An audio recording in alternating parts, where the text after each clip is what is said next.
Bonjour chers étudiants et bienvenue dans cette vidéo où nous allons parler ville, pays et continent. Comme vous savez, ville, pays et continent requièrent certaines prépositions obligatoires en fonction de la relation que le locuteur a avec le lieu, en fonction de s'il y est ou de s'il y va. C'est ainsi que sur mes petites diapositives, je représenterai le directif par une flèche et le locatif par une croix. Donc voyons les différents cas que nous pouvons trouver. Donc d'abord, lorsqu'on est dans une ville, eh bien c'est in, la préposition in Berlin par exemple. Lorsqu'on est, j'ai bien dit. Lorsqu'on est dans un pays, c'est in pour le pays également, in Deutschland par exemple. Lorsqu'on est dans un continent, c'est pareil, c'est in Europa. Donc c'est un exemple, hein, je pourrais mettre n'importe quel autre continent. Et lorsqu'on est, alors la petite exception pour l'Union européenne, puisque ici on a affaire à un féminin, donc c'est un conglomérat de deux mots là ici, et donc il faut y mettre la déclinaison dative féminin.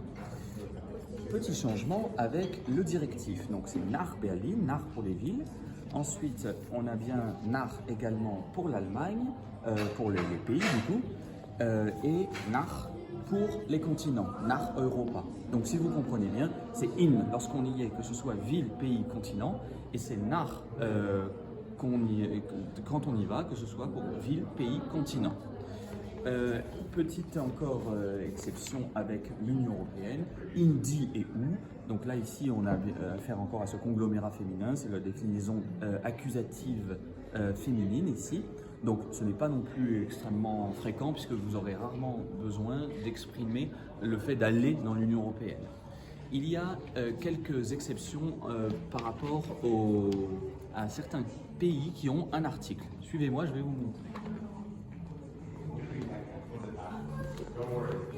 Donc, comme vous pouvez le voir, Niederlande, c'est un pluriel, die Niederlande. Lorsqu'on y est, donc, il faut mettre le datif pluriel in den Niederlanden avec un N ici.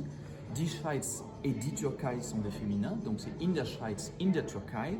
Die USA est un pluriel également, donc c'est in den USA lorsqu'on y est.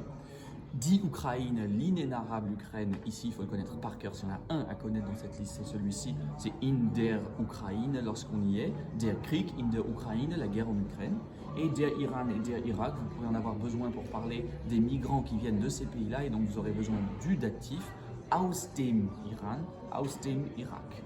Voilà, j'espère que vous ne commettrez pas d'erreur sur ces différentes listes-là. À savoir aussi que pour les féminins et pluriels de cette liste, il y en a d'autres, hein, je vous ai mis les principales ici. Le possesseur, l'adjectif possessif, c'est ir, IHR, tandis que pour les masculins et absolument tous les autres, pays et continents, eh bien c'est sein qu'il faut utiliser. Par exemple, l'armée de l'Allemagne, son armée, ce sera seine Armee par exemple. Voilà, j'espère que cela vous aidera et je vous souhaite bon courage et à bientôt.